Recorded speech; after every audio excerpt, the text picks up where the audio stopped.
come on, it didn't start off like this. But I'm in my purpose. And when you in your purpose, the devil can't reach you. This is why it's so important that a Christian understands their individual purpose, because while you're doing your individual purpose, when Satan comes, you laugh at him and you keep it moving. You outwitting the devil because you're fulfilling your purpose. So yes, you're going to be met with adversity. When adversity comes, you revert back to your purpose. And when you revert back to your purpose, you and your gift, the Most High gave. Now watch this, he says, now, after you and your purpose, we gotta take some action.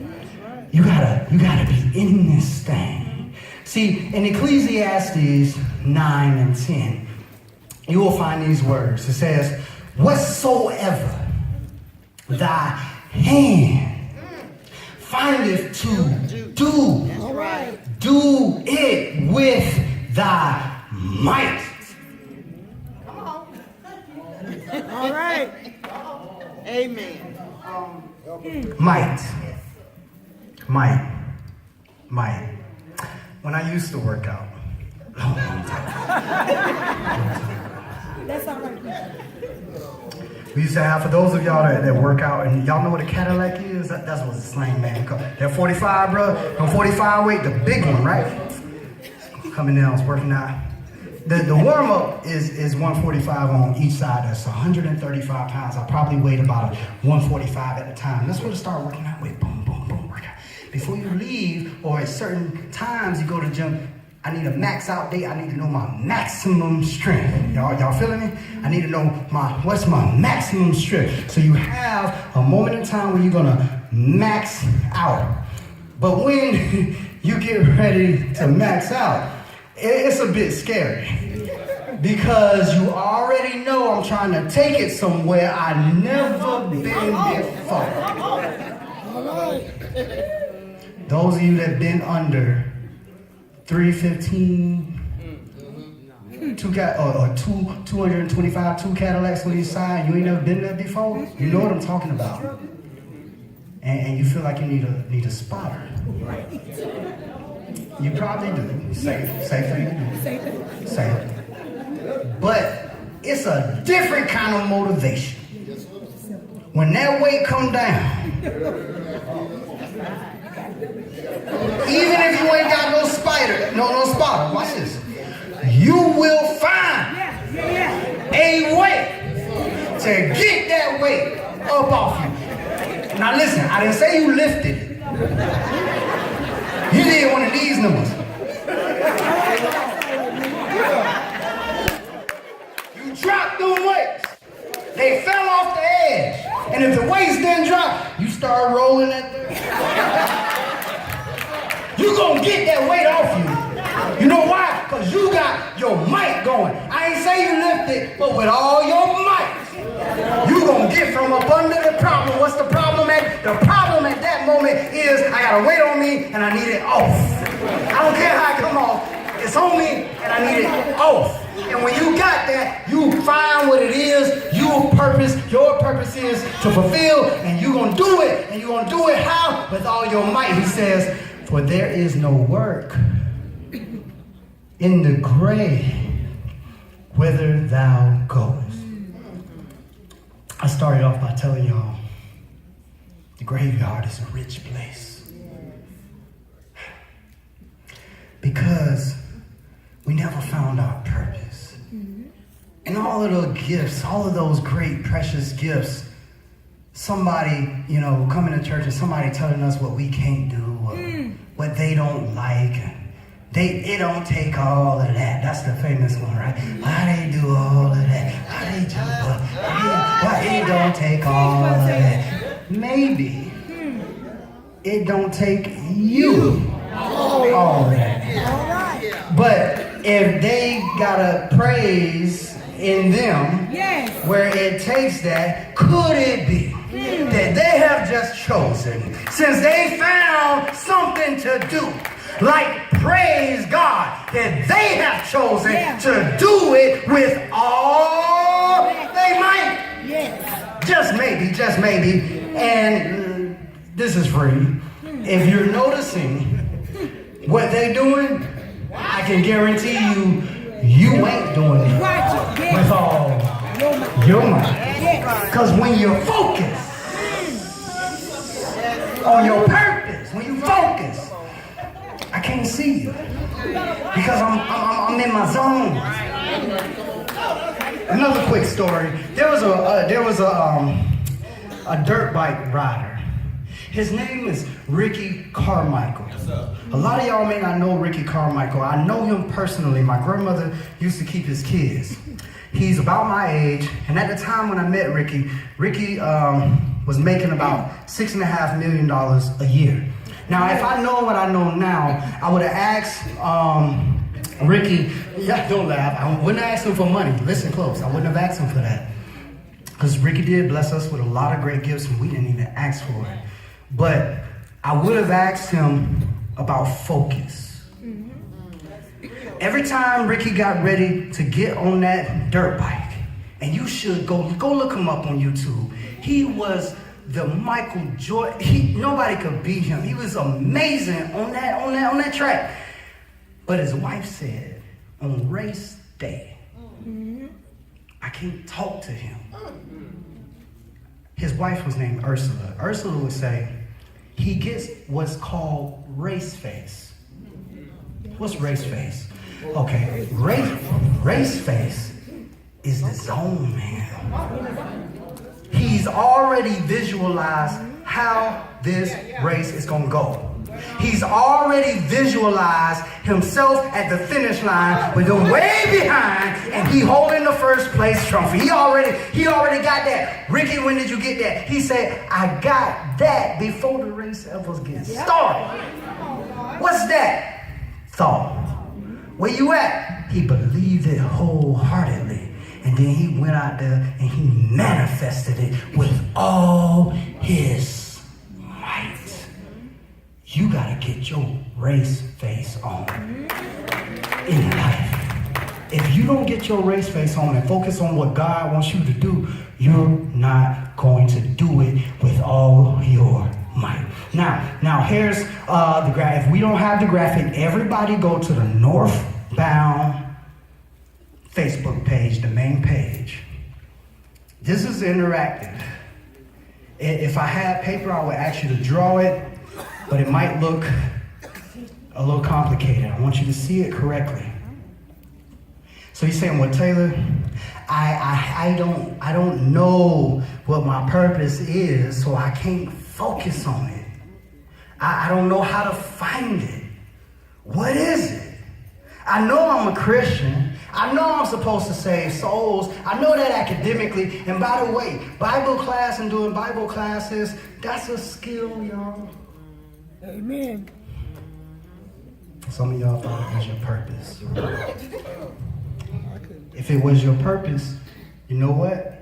Everybody would be good at it. Everybody's not good at it. While you're looking at that graphic, it should be pinned to the top. It's the first thing you're going to see there. Look at that picture. I want you to focus on that picture and understand that. See, if it was your purpose, you would be okay with it. So how do you find it? You should draw this actually yourself. You need to know the outer portion. Do you love it? Oh, not do you like it? Not can you do it? Watch it. Do you love it? Do you love it? I mean, if you don't do this, you feel out of place. How many of you feel out of place when you haven't set up a Bible study? No, you probably don't. How many of you want to learn how to do it? Yeah, trust me, if you really want to, you will. Let me give you an example right there. This was probably 2008-ish, 2009-ish. I came across the system of doing personal Bible studies that Brother McClendon had put together at my congregation. We were cleaning up, and I saw old VHS tape. They had it in there. Nobody was using it. But I had some focus and I wanted to do something. I wanted to help people. I went and I got that. So I said, can I have this? I got that. A week later, I was in a Bible study and I baptized somebody. And it worked. And I got a desire. I got on fire. And I baptized them. In 30 days, by myself, I had baptized 25 people in 30 days because I had a focus and a purpose on what I was here to. And then I helped another elder at the congregation. Within those same 30 days, he baptized 10. He caught some of my fire. All right. Now watch this. Do you love it? Outer circle. Now, here's where you got to be honest. I'm going to the left. Are you great at it? I didn't say are you good at it. I didn't say are you at it. No, are you great at it? Stop lying to yourself, even in the church, and act like we great at everything individually. No, you're not. What I look like talking about I'm a great singer. Man, please stop lying. See, God is not trying to get you to bring out what he didn't put in. God don't ask for blood from a turnip. Humans do that. Businesses do that. Corporations do that. God don't do that because number one, he has it all and he know what he put in you. So when you find your purpose, it will make you thrive. You will feel all that. See, you got to be great at it. And most of us, that's whatever that is naturally. But you got to be honest. This is where we get in our feelings. Don't get in your feelings. Get in your truth. Get in your gift. If you ain't great at the technical things of the soundboard, stay out the booth. That's not your thing. I ain't talking individually. I'm talking about wherever you are. Period. Point blank, period. Y'all done seen them. You see them on Facebook, the up-and-coming artists. And you want to tell them, that ain't your gift, bro. That ain't it. That ain't it. Move on. But we in the church is different because I don't want to hurt your feelings. I don't want to offend you. Then take it this way. Do you love them? Or do you love them enough to allow them to waste their life chasing a dream that is not their gift? Do you love them enough to tell them they need to focus their energy elsewhere? Because when you love somebody and you see that, there is no way you're going to keep pushing them. When my son was younger, he see me up here preaching, and he used to say that. He used to talk about going to Southwestern, now you couldn't pay him to go. He going to MIT. Yeah, I didn't say he might go. Y'all heard what I just said? That's what he said his purpose is. What daddy gonna say? No, you can't do that. He determines, he knows how that feels. That's his purpose. And if he should find that he got hurt out there, my purpose as a father is just make sure he get built back up, get out your feelings, son, and man up, and you go back out there and do what you know is in you. And don't you let nobody tell you you can't. Not me, not your mama, not anybody. And if they do tell you, you can tell me that, and I might, my purpose is to. Next one. The world needs it. Now, Christian,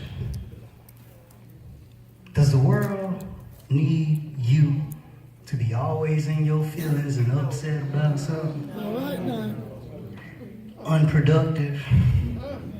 Always talking about what somebody did to you? You trying to go out there in the world and increase and gain people for his purpose? You trying to... The world don't need that. The world needs folk fulfilling their purpose, because your purpose might be kind of like mine. And you know what my purpose is? My purpose is to help God's people and people outside of here find purpose. My purpose is to help you transform your thoughts. Because if I can transform your thoughts, to help you, and you put this into practice, it's going to happen again. You're going to get excited. You're going to put more feeling and desire. You're going to go do it again, and it's going to multiply. And that at some point, it's going to be, you're going to be so on autopilot with your gift and your purpose that being unhappy is foreign to you. Imagine if you were waking up and you were going to fulfill your purpose in the morning. You was doing something you love. You were doing something you were great at, and you were doing something the world needs. Now, how good does that feel? Amen. It gets better. It gets better. Watch this. What if you were able to take care of your family based on fulfilling your purpose?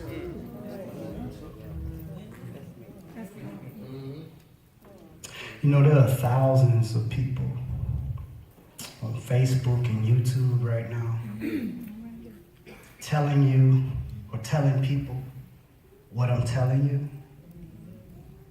but they ain't doing it for free.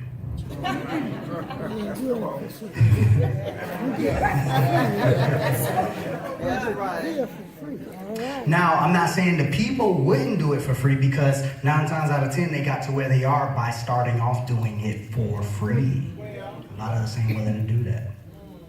And you say, well, Taylor, you getting paid for your purpose. No, I've been doing this before the pay. Come on. I just didn't know you did. I started doing this at 18 for not a ray of sin, and been training ever since. So the next time you don't think I should get what I get, go check yourself. I work for this. It's my purpose.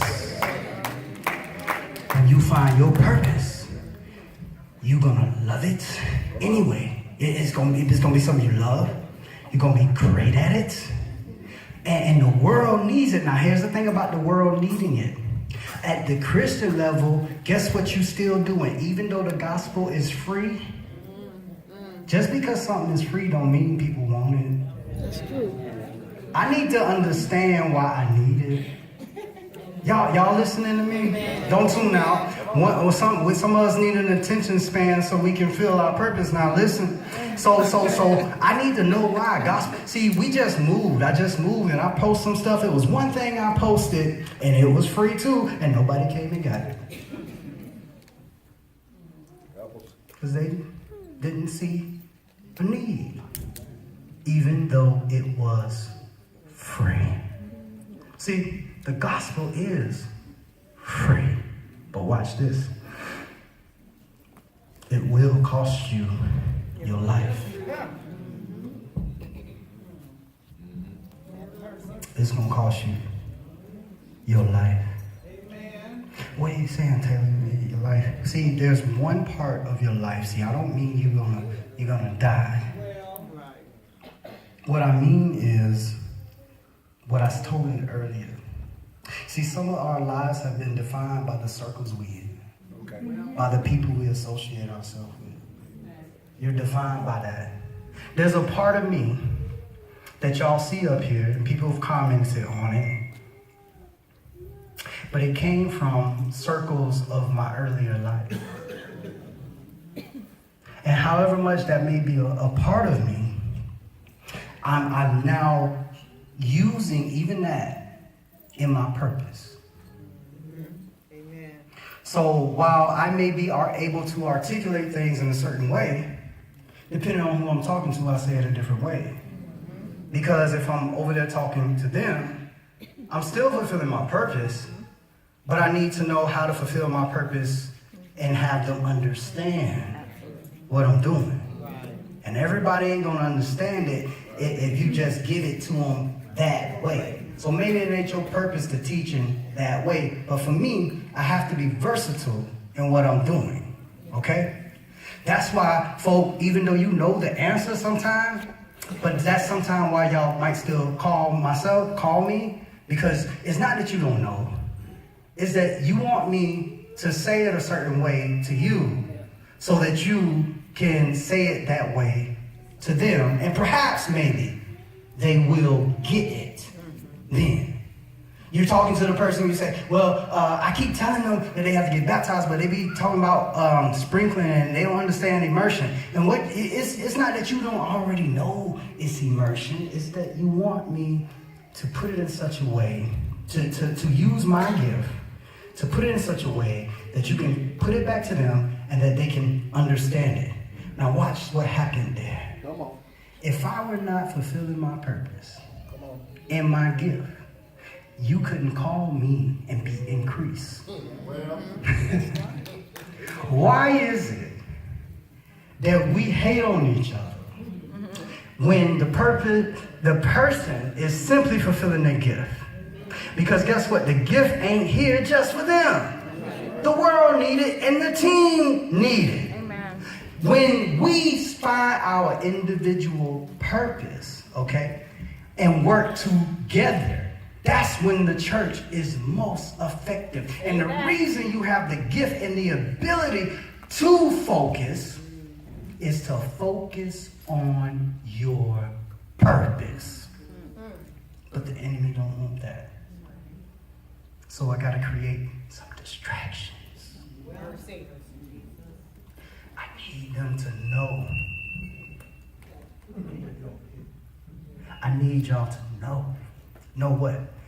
Well, if I want you distracted, I need them to know more football player numbers and scriptures. Because if they won't focus on sports, then they won't focus on their gift. Because, see, some of them thought that was their gift, and they reliving a dream every time they watch the screen, because they know they can't do it. Because if you could, you'd be on the field, bro. Huh?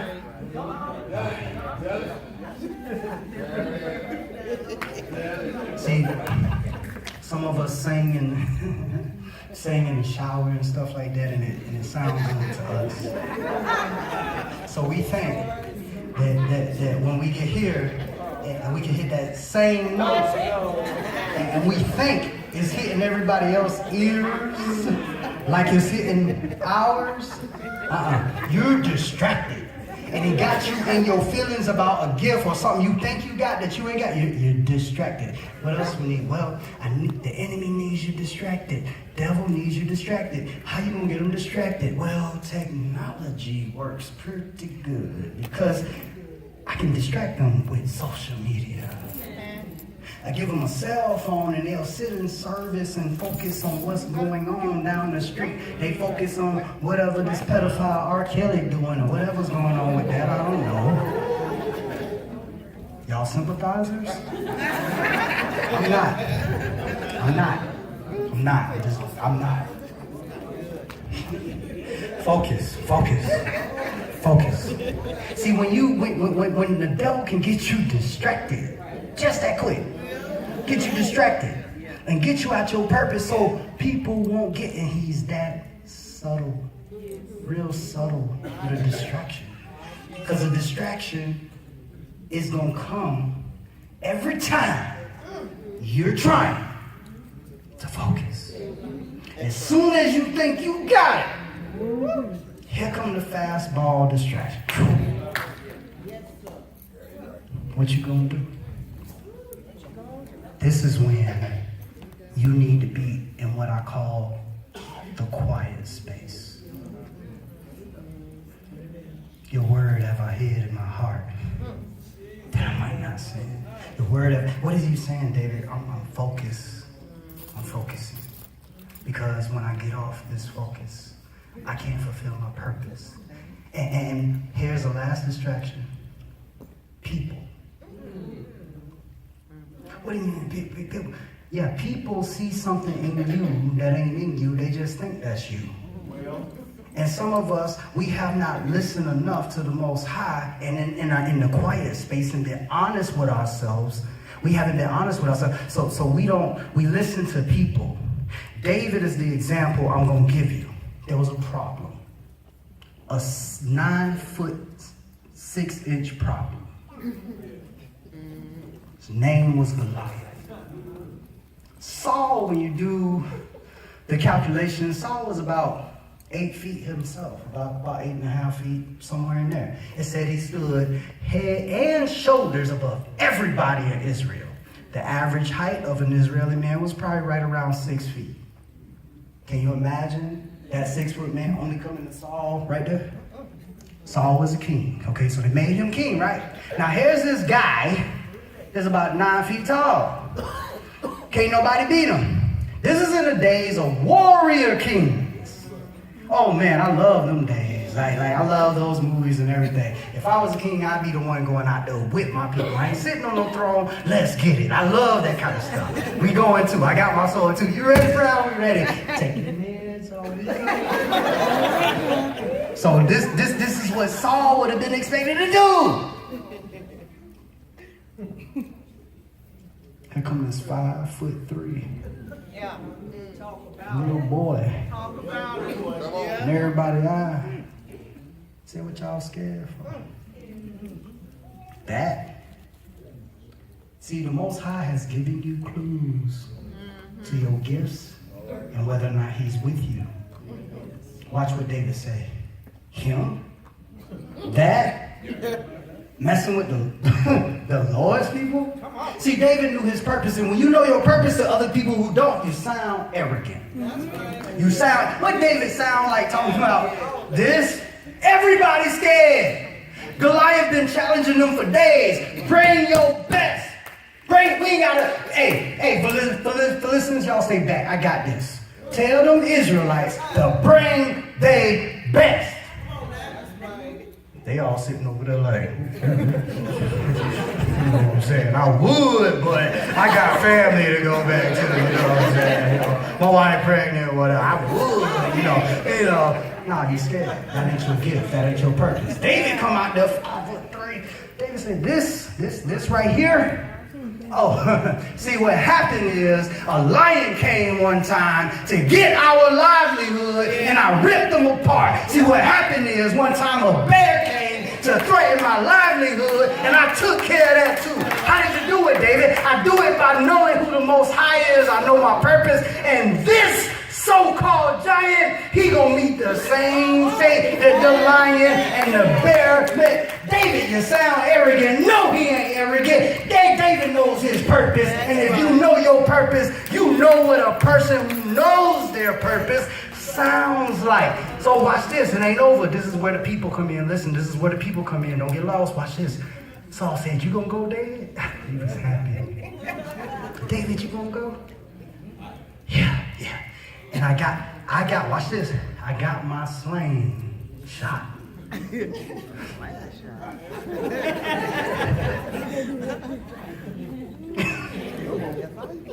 A sling shot. Saul say, man, let me give you some of this armor right here.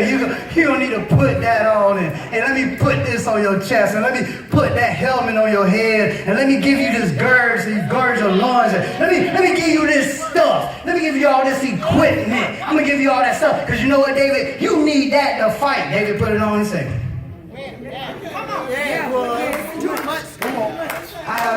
This ain't working for me. Take it off. Right. It don't feel right when you walk in somebody else's purpose. You can't be right in somebody else's purpose. Listen close, because what I'm finna say may or may not be a dividing line for your decision today. Watch this and watch this closely. If you have place membership here and I've talked with you personally, you have probably heard me say this. You probably heard me say this in the very beginning. Go where you can grow. Who said that?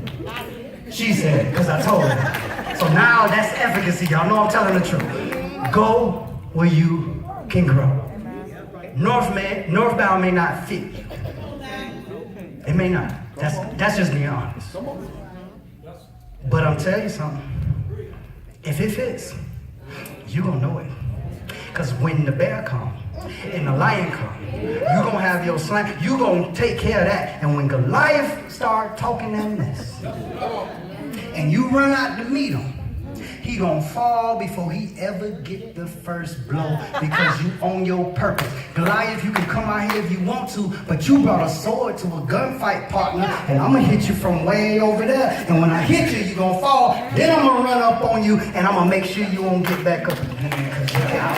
You're out. What am I saying? I'm saying the greed is out. The distraction is out. It's gone. And we gotta stop getting distracted and thinking that we gotta do it just like everybody else do it. You gotta get out of these distractions of thinking it has to be done in your individual life just like this one did. We are hurting our kids by making our kids live our dream. He ain't got to live my dream. He got his own dream. He got his own purpose. Stop making that be the case. And with each other, guess what?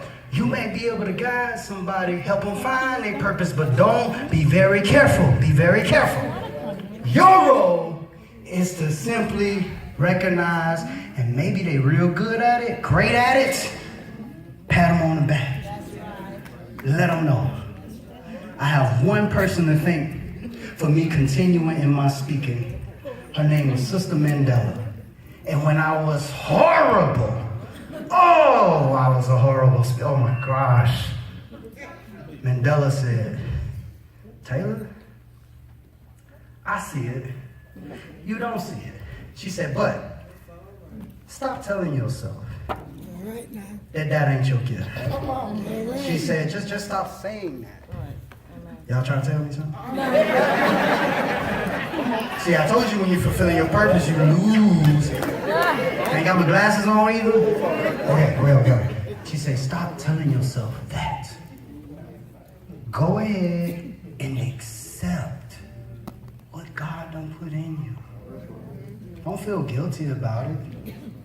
You like it, you love it. You're great at it. She said, you're not as great as you're gonna be, but you're great at it. And the world needs it. And she told me all that at a time where I sure enough wasn't getting paid to do it. I still ain't getting paid what I should. I ain't talking about church. Because this, what I'm finna do, y'all gonna see. Come on now. Y'all gonna hear about, watch this manifestation right here. Amen. Y'all gonna hear about me. Y'all gonna hear when I go up to the cities all over this country transforming people's lives. Because y'all gonna be able to say that's my preacher. Y'all gonna hear about it when I get in Australia and I'm transforming people's lives. You're gonna say that's my preacher doing that. And we gonna be back here doing great things. And each and every one of us living our purpose. And Northbound will keep going northbound. Everybody might not go with us, but I guarantee, told you, showed enough for sure certainty, we going. If you ready to give your life over to your manufacturer, the one that put the gift in you, you have to recognize what the enemy don't want you to recognize. In order for him to help you in your gift, you gotta be clean. You gotta have a single eye, a clean eye, a focus, and God helps you with